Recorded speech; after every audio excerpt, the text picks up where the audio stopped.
और अनिल जी, आज का मैं नवरत्न एसआईपी स्टॉक आपसे लूं उससे पहले हमने सोचा एक बार जो पिछले साल के हमारे नवरत्न एसआईपी स्टॉक थे उसका एक बार रिकैप समझ लिया जाए। दीप, और पिछले साल हमने हमने जो 7 स्टॉक दिए थे, 7 स्टॉक की लिस्ट आपके सामने है और इन 7 स्टॉक में किस तरह की कमाई हुई वो आप देख लीजिए, आपके सामने आपको नजर आएगा। इस वक्त ये सारे के सारे associate alcohol, electro steel casting, केम्स, सेंचुरी इंका, टेक्स मैक्रोरेल, अवंती फीड और कर्नाटक बैंक। पिछले नवरात्रि से कल तक के रिटर्न अगर आप देखें तो सिर्फ एक स्टॉक ऐसे जिसमें नेगेटिव रिटर्न है और वो है अवंती फीड, जहाँ 8% नेगेटिव है हमारी रिकमेंडेशन प्राइस से, बाकी सारे स्टॉक ऊपर है। अगर आपने सातों स्टॉक में बराबर पैसे लगाए होते, ठीक है, तो आपको ऑन एन एवरेज 80% रिटर्न आते थे पिछले साल से अब तक। वाह, ऑन एन एवरेज, ठीक है। और अगर जिस प्राइस से रिकमेंड किया और उस प्राइस से अगर हाई प्राइस जो पहुंची वहां से गिने तो एक भी स्टॉक का रिटर्न नेगेटिव नहीं है और वो करीबन 97% का रिटर्न आता है। ये है 7 में से 3 स्टॉक ऐसे हैं जिसने 140% से ज़्यादा का रिटर्न दिया है। ये मैं क्लोजिंग बेसिस पे बोल रहा हूँ। दो अदरवाइज लाइफ हाई के हिसाब से देखें तो 2 स्टॉक ऐसे हैं जहाँ 225-250% रिटर्न भी आए, जिसमें एक तरह से टेक्स मैक्रोरेल है, कर्नाटक बैंक है, जिन्होंने तगड़े रिटर्न दिए हैं। और मतलब रिटर्न्स के मामले में सिर्फ पॉइंट टू पॉइंट अगर गिनेंगे तो सिर्फ एक अवंती फीड है जो नेगेटिव रिटर्न दिया। बाकी सारे तो एसआईपी स्टॉक्स में यही है, दो तीन चीजें। ये भी मैं तब बता रहा हूँ जिस प्राइस पर आपने खरीदा है, जहाँ रिकमेंड किया है। अगर नीचे में भी आए होंगे और नीचे में अगर आपने एसआईपी की, जो नाम ही एसआईपी है, तो आपके रिटर्न्स किसी भी स्टॉक में नेगेटिव हो ही नहीं सकते। exactly. तो उल्टा और बेहतर ही हुए होंगे।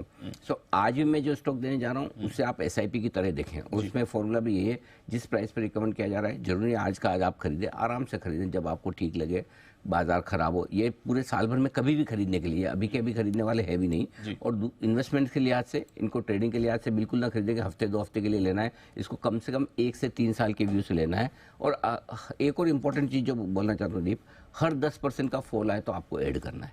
ये आपकी ऐसे गिरावट में ऐड, फॉर एग्जाम्पल 300 रुपये का स्टॉक है, 270 हो तो ऐड करना है जी, 240 हो तो और ऐड करना है। इस तरह से आप इंस्टॉलमेंट में ऐड कर लें तो क्या है कि मार्केट के मूड के साथ कभी खराब हुआ भी तो आप वापस से उसमें एवरेज करके रिटर्न, क्योंकि फंडामेंटली स्टॉक अच्छे, मार्केट की मूड के साथ ऊपर नीचे हो सकता है, ये ध्यान रखें। अब बताता हूं मैं आज का स्टॉक, आप बेहद इंटरेस्टिंग स्टॉक लेके आए हैं और उसका नाम है लेटेंट व्यू एनालिटिक्स। और ये एकदम नए ज़माने की कंपनी है और इस कंपनी को आप मैप माई इंडिया, इस तरह की कंपनियों के साथ कंपेयर कर सकते हैं, जो नए ज़माने के बिजनेस अलग अपनी तरह की एकमात्र लिस्टेड कंपनी एक तरह से आप कह सकते हैं। सब बेसिकली डेटा एनालिसिस का काम करती है, जिसको आप आम भाषा में आर्टिफिशियल इंटेलिजेंस समझ लें। कोई भी बिजनेस है उसके लिए उसका डेटा लेकर उसका एनालिसिस करके उसको कॉस्ट सॉल्यूशन देना कि किस तरह से वो अपनी कॉस्ट मिनिमाइजेशन कर सकते हैं और अपने एम्प्लॉयज़ की प्रोडक्टिविटी कैसे बढ़ा सकते हैं। और इस बिजनेस की ज़बरदस्त डिमांड है। सबसे पहले बताऊँ क्यों पसंद है मेरे को दीप। सबसे पहले पसंद होने की वजह यह है कि प्रोमोटर्स जो है बहुत ही गजब के प्रोमोटर है। ये प्रोमोटर मैप माई इंडिया, एमटार टेक्नोलॉजी, ऐसे प्रोमोटर हैं, मतलब क्लास। मतलब आप ऐसी कंपनियां कम मिलेगी जिसमें किसी तरह का कोई लिटिगेशन नहीं है, न कंपनी के अगेंस्ट में, न प्रोमोटर्स के अगेंस्ट में। एक्सपीरियंस प्रोमोटर हैं, ये बिजनेस को लंबे समय से जानते हैं। सारे प्रोमोटर्स या तो आईआईटी से पढ़े हैं, आईआईटी प्लस आईएम, दोनों डिग्रियां ले लेकर प्रोमोटर्स बैठे हैं। मतलब इतना जबरदस्त कॉम्बिनेशन है, ये एक चीज़ है। दूसरी चीज़ जो दीप आती है इसमें कि अब तक का जो फाइनेंशियल ट्रैक रिकॉर्ड है वो काफ़ी मजबूत है इनका। कंपनी लगातार बहुत अच्छी तरीके से ग्रो कर रही है। 306 करोड़ से की सेल्स जो इनकी रेवेन्यू थी 500 करोड़ के पार निकल चुका है। 90 करोड़ का मुनाफा 2 साल पहले था, 155 करोड़ का हो चुका है। और मेरा ये समझना है इसी ग्रोथ से अगर आप देखें तो आराम से कंपनी 3 से 4 साल में 1000 करोड़ के रेवेन्यू पर जा सकती है और तब आपके लिए लगभग 250 से 300 करोड़ का प्रॉफिट करेगी। तो और उस लिहाज से देखें तो वैल्यूएशन आपको बहुत आकर्षक नजर आएंगे, अभी भी आपको अच्छा नजर आता हुआ दिखेगा। तो ये आपके लिए दूसरी चीज़ है। फाइनेंशियल ट्रैक रिकॉर्ड बहुत मजबूत है। आगे का ग्रोथ आउटलुक बहुत ही स्ट्रॉन्ग है। क्यों है वो मैं समझाता हूँ।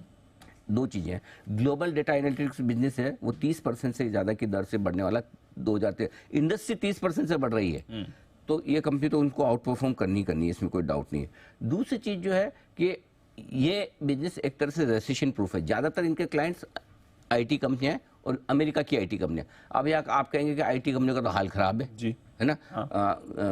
बुरा हाल है, चाहे इंडिया की हो चाहे बाहर की हो। लेकिन जब आईटी कंपनियों की हाल खराब होगी तब इनकी याद ज़्यादा आएगी। क्यों?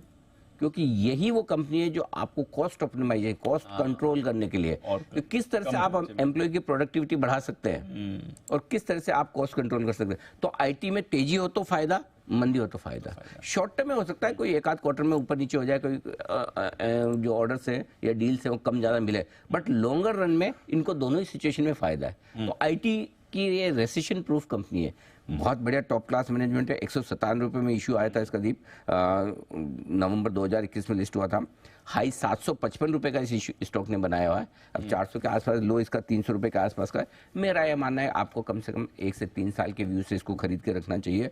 टारगेट जो आपके लिए बनेंगे 600 और 700 के 2 छोटे टारगेट हैं, और उसके बाद 900 रुपये तक के टारगेट के लिए आपको इस स्टॉक को, ये स्टॉक ऐसा है जो पोर्टफोलियो में होना चाहिए। एक ही इसमें कमी है, वो मैं बता दूं, इस वक्त 54 के पी मल्टीपल पर ट्रेड कर रहा है, तो वैल्यूएशन के लिहाज से सस्ता नहीं है। लेकिन वैल्यूएशन और ग्रोथ को साथ में मिला के देखेंगे और 3 साल के आगे की अगर आप अर्निंग्स को देखेंगे तो आपको महंगा नहीं लगेगा। तो इसलिए वैल्यूएशन अगर महंगा है तो फिर आपके पास एक ही तरीका है, आप आराम से डिप में खरीदिए, जब भी 10% की इसमें कमी आए, स्टॉक अगर करेक्ट हो और ऐड कर लीजिए। Got it. इसमें आप बिजनेस और प्रोमोटर्स को लेकर गलत नहीं जा सकते, अगर कहीं गलत जाएंगे तो वैल्यूएशंस को लेकर जा सकते, क्योंकि कभी mid cap small cap correct करे तो 50, 60, 70 के मल्टीपल वाले स्टॉक थोड़े करेक्ट होते हैं, वो नेचुरली। तो आप आराम से खरीदें, हड़बड़ी में नहीं, लेकिन व्यू बनाएं 3 साल के लिए, मुझे स्टॉक को पोर्टफोलियो में रखना है। बिल्कुल, और बढ़िया रिटर्न है, डबल से भी ज्यादा के रिटर्न्स की बात कर रहे हैं अनिल जी। और रिव्यू करेंगे ना, उसमें क्या आगे और रिव्यू करेंगे। कभी हमने मैप में इंडिया और एमटार टेक्नोलॉजी में जिस तरह का हमारा कॉन्फिडेंस था, वैसा कॉन्फिडेंस इस बिजनेस और प्रोमोटर में हमारा। Got it sir. ओके।